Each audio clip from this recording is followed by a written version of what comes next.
At this special moment, CCP Public Security Minister declares full police commitment ensuring a safe holiday.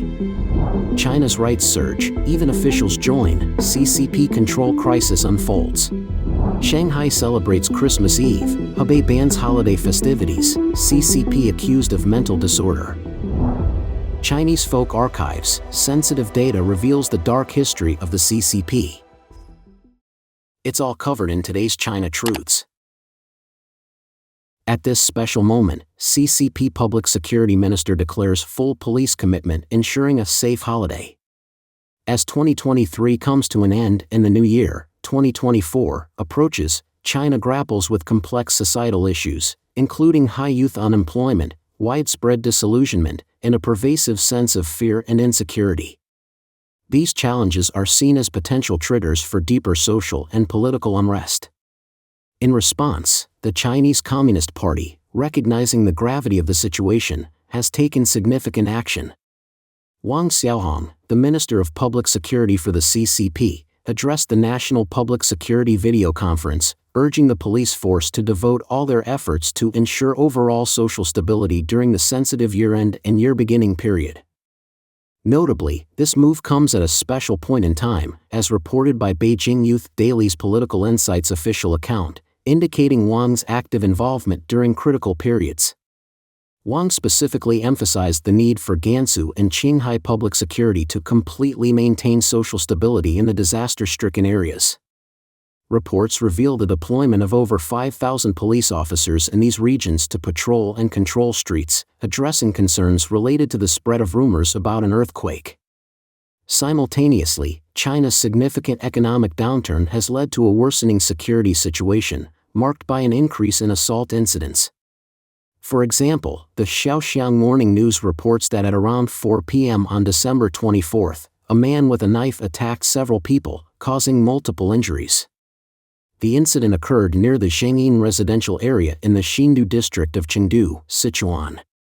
The police came later and took him away. Another incident was reported by the official account of the Chengdu Business Daily on December 24. In a video attached to the report, a netizen said that on the afternoon of the 22nd, an individual, wearing gloves and armed with a kitchen knife, knocked on their door. Following the incident, the property management of the community responded, indicating that the person involved was suspected to have mental health issues and had been apprehended by the police. China's temporary workers conceal burgeoning anger. The ongoing high unemployment rate among China's youth, combined with disillusionment with life, is evolving into a force that scares the Chinese communist regime. In the context of the article from N Media cited by Deutsche Welle on December 24, titled A Society Serving by Temporary Workers, The Instability and Consequences of Employment in China, it discusses the significant issue of flexible employment in China. According to the article, the official statement from the CCP reveals that the flexible employment population in China has grown to 200 million individuals. These workers, categorized as labor dispatch workers, daily workers, student workers, outsourced workers, and independent contractors, find themselves as second-class citizens in the job market. Companies exploit the flexibility of these temporary workers, enabling easy layoffs without consequences. This includes internal position transfers, changes to work structures, and the reduction of skill requirements, all of which help minimize opposition and costs. The article argues that the employment issue has become a looming threat, comparable to the sword of Damocles, in the current Chinese economy.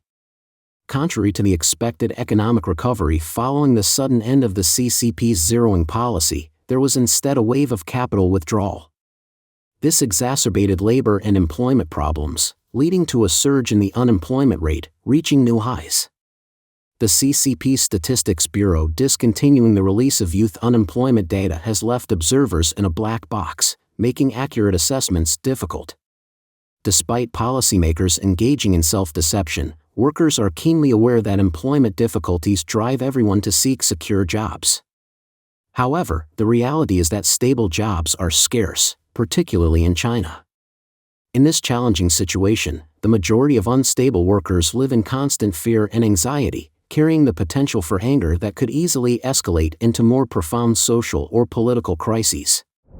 China's rights surge, even officials join, CCP control crisis unfolds. China's economy is grappling with a downturn, evidenced by a notable increase in business closures and a sharp drop in order volumes. This economic slump has coincided with a significant rise in labor rights movements across the country. These movements have become more frequent and intense, compounded by the Chinese government's financial struggles, which has limited its ability to suppress these uprisings effectively. The China Labor Bulletin, a Hong Kong-based NGO, reports a record-breaking number of 1,604 workers' rights incidents nationwide up to November this year, exceeding the totals of the past 3 years. October saw 225 cases alone, the highest for any month since the organization began tracking in 2017. Guangdong Province, with the highest concentration of factories, reported the most disputes, particularly in the construction industry. Voice of America highlights ongoing labor conflicts throughout the year. Notable incidents include mass layoffs at Chongqing Zhongyuan Huiji Biotechnology Company, leading to a major protest involving about 20,000 workers, and a significant demonstration at Hangzhou Aodai Biological Company over wage and dismissal disputes. These events escalated despite government intervention. China Labor Bulletin's analysis suggests the primary driver of the increased worker protests is the steep decline in overseas orders, causing widespread factory closures in coastal areas and fueling worker discontent. Wang Jian, a Chinese affairs commentator, notes that Chinese workers, earning meager wages, depend entirely on their monthly income to meet basic expenses, including family support. The absence of pay leads to protests. Many companies, in response to these challenges, have given employees extended holidays, lasting over 3 months, raising concerns about wage payments and the resumption of operations post-holiday. During the pandemic, workers' rights cases were at an all-time low due to a general understanding among workers about the impact of lockdowns and other restrictive measures on businesses. However, post-pandemic, the reduction in orders has resulted in more frequent and severe cases of unpaid wages. The CCP government has traditionally been committed to maintaining stability at any cost, often taking a repressive approach to mass movements and rights defense activities. Yet, this year has seen a rise in reports of such cases. According to Wang Jian, there are simply too many rights defense incidents, so the government is hesitant to crack down too harshly, as it would be challenging if workers retaliate. Moreover, local governments are no longer able to sell land, their income has decreased, and with extensive borrowing over the past decade, half of their fiscal income is going towards interest payments. They are even struggling to pay police salaries now, with 5 police stations merging into 2, and they are not as bold as they once were. This year, civil servants across China have also started participating in rights defense movements, marking a significant governance crisis for the CCP, as described by Wang Jian. Some analysts believe that if CCP's stability maintenance personnel also face wage delays and layoffs, and join these movements, it could signal the unraveling of the CCP's rule. Shanghai celebrates Christmas Eve, Hebei bans holiday festivities, CCP accused of mental disorder. On the evening of December 24th, Christmas Eve, certain mainland Chinese universities enforced restrictions on students within the campus, prohibiting Christmas-related items in student dormitories. In some cities such as Hebei, there was a notable police presence, and control measures were implemented near churches. In more detail, on the evening of the 24th, Mr. Li, a resident of Hebei, shared with the Epoch Times that local vendors had received a notice from the Urban Management Brigade, stating that they were not allowed to operate that night, leading the street shops to close at 5 p.m. Mr. Li added that people are prohibited from gathering on the streets, and there is a heavy police presence. Security checks are mandatory to enter local churches. A road near a church is under martial law, and even armored riot control vehicles are patrolling the streets. The situation has escalated to this point. The security guard's explanation is that there are too many people, and they fear safety risks inside. He also noted that there are relatively few college students present, and local universities have explicitly stated that students are not allowed to participate in such activities. This doesn't feel like a Christmas celebration, it's more tense than the annual National People's Congress sessions. Meanwhile, based on information provided by Chinese netizens to the Epoch Times, certain universities are instructing students who leave campus on weekends to return by 5 p.m. on Sunday, December 24th, Christmas Eve. However, it has not stopped there.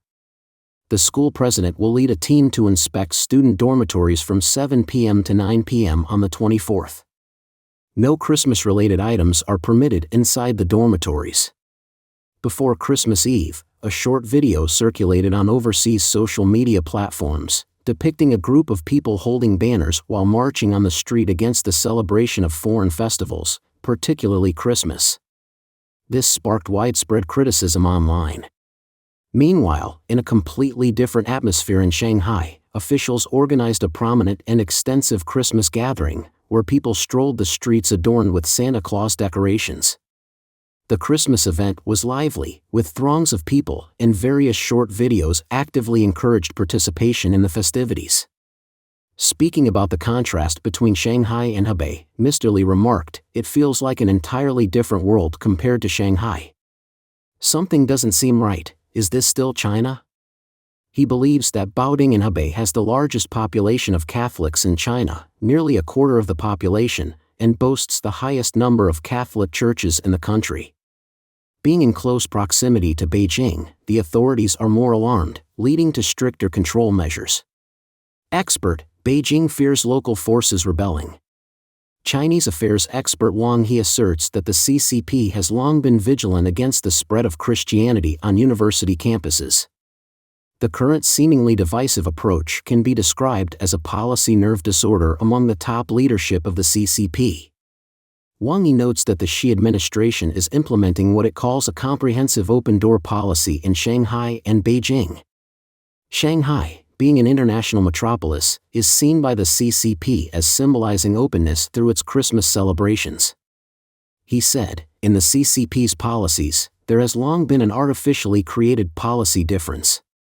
For example, what economic special zones can do, the areas adjacent to the economic special zones cannot. The entire country has been artificially divided economically and policy-wise." Wang Yi asserts, the CCP is very afraid of decoupling between China and foreign countries. Therefore, it is currently choosing to be open in some places, including making regional distinctions for Christmas. If campuses are not allowed to celebrate Christmas, this is something that wouldn't happen unless there were documents from the Ministry of Education or policies from the central government. At present, Xi Jinping's strict control over localities is driven by a deep fear of local regions engaging in separatism or local forces rebelling against him. Chinese folk archives, sensitive data reveals the dark history of the CCP. Recently, the Chinese Folk Archives was established in the United States, unveiling a website offering access to materials like movies and books related to sensitive events such as the June 4th incident and the Cultural Revolution. This initiative is seen as a crucial step to correct the deliberately distorted history of the CCP. The archive's primary focus is on collecting restricted historical materials since the CCP's inception, offering essential documents, visual materials, and blogs related to the Chinese people's movement to reclaim national history. It is entirely open to the public, allowing free access to interested individuals. The website categorizes data by themes, eras, creators, and formats, aiding users in exploring relevant materials. Historical records cover events such as the Great Leap Forward famine, the Cultural Revolution's violent purges, power struggles, and the Tiananmen Square massacre during the June 4th incident in 1989. Unfortunately, the website is inaccessible in China, necessitating the use of circumvention methods by residents.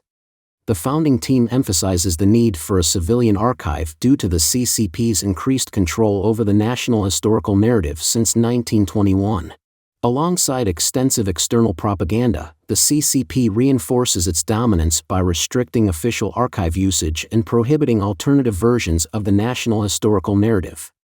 Historian Li Yuanhua, based in Australia, highlights, the significance of establishing the Chinese folk archives lies in preserving authentic historical data, providing historians with reliable source materials, and offering powerful information for the Chinese people to understand this period of history. Its immediate censorship by the CCP, necessitating Chinese citizens to use circumvention methods, underscores its role in exposing the CCP's lies. Zhang Yan, the archives director and a senior journalist with American citizenship, envisions it as a platform for Chinese people to tell Chinese stories. Lai Jianping, from China University of Political Science and Law, emphasizes the profound impact of this move, framing it as a rescue operation for historical facts. He notes, for example, during the so-called 3-year period when the CCP caused the starvation of tens of millions of people, they always seek to cover up this part of history. Similarly, during the June 4th incident, the CCP's massacres and the number of people who died have always been a deep taboo. The CCP has consistently been actively covering it up. Lai Jianping asserts that history is a reflection of reality and guides the future's direction. The CCP's attempt to conceal history will not succeed, and he anticipates that studying modern Chinese history and the Communist Party's history will become a prominent field in the future. He predicts the Communist Party will eventually fall, and once it does, the true face of history will be revealed to the world. Don't forget to leave a comment in the section below to share your opinions on today's topic with us. Make sure to like and subscribe to see more interesting topics from China Truths.